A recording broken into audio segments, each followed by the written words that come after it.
Let me tell you a remarkable story by Leo Tolstoy called How Much Land Does a Man Need? It's a lesson about the dangers of greed and the importance of contentment. So let's begin. Once upon a time, two sisters were having a friendly chat.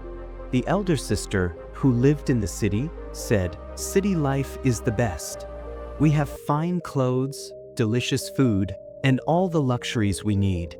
But the younger sister, who lived in the countryside, disagreed. She said, "That may be true, but in the city, people are always worried about money and status. Here in the village, we live a simple and honest life." As they spoke, the younger sister's husband, David, was sitting nearby. He thought to himself, "My wife is right. Life here is good. But if I had more land, I wouldn't worry about anything, not even the devil himself." Little did David know, the devil was hiding behind a tree, listening to every word. The devil chuckled and said, "Let's see if that's true." Soon after, David heard that a landowner in the village was selling his property. He saved every ruble he could, borrowed some money, and bought the land. At first, he was very happy.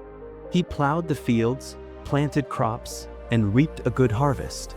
His family's life improved, and David felt proud. But as time passed, David became restless. He thought, "This land is good, but if I had more, I could grow even more crops and become rich." One day, David heard about a tribe called the Bashkirs. They lived far away but were known to sell large amounts of fertile land for a very low price. David packed his belongings, kissed his family goodbye, and set off to find the Bashkirs. After days of traveling, he finally arrived. The Bashkirs were kind and simple people. They greeted David with food and drink and asked why he had come. David explained that he wanted to buy land. The Bashkirs laughed and said, "We have more land than we need. For just 1,000 rubles, you can have as much land as you can walk around in a single day." They explained the rules. At sunrise, you start walking. Mark the boundaries as you go and return to the starting point by sunset. But remember, if you don't return, you lose everything. David was overjoyed. He thought, "This is my chance to become the richest man in the village." At dawn, David stood ready. As the sun rose, he began walking briskly. He dug small holes to mark the boundaries of his land. At first, he chose the best spots: fertile fields, green pastures, and areas near a stream. He smiled, imagining the wealth this land would bring him. By mid-morning, he had covered a large area.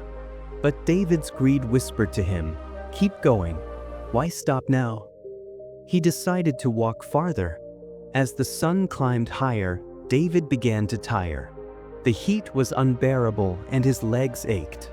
But he thought, "If I turn back now, I'll miss the chance to claim even more land." He pressed on, marking more boundaries.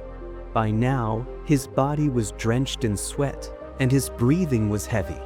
Still, he didn't stop. Greed had taken over. By late afternoon, David realized he had walked too far. The sun was sinking and he was far from the starting point. Panic set in. He dropped his tools and began running back. His heart pounded as he struggled to reach the spot where he had begun. The Bashkirs, sitting on a hill, watched David in silence. They saw him stumble, fall, and get up again.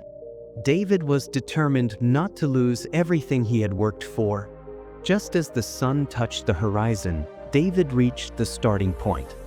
He stretched his hand to touch the marker and collapsed to the ground. The Bashkirs rushed to him, but David was dead. He had pushed himself too hard and died from exhaustion. The Bashkirs dug a grave for him on the very land he had claimed. The size of the plot? 6 feet long and 3 feet wide, just enough to bury a man. And so, the question remains, how much land does a man really need? David thought he needed vast fields and riches. But in the end, he only needed 6 feet of earth. This story teaches us to be content with what we have and not let greed take over our lives. If this story touched your heart, please like, share, and subscribe for more stories that inspire and teach. Until next time,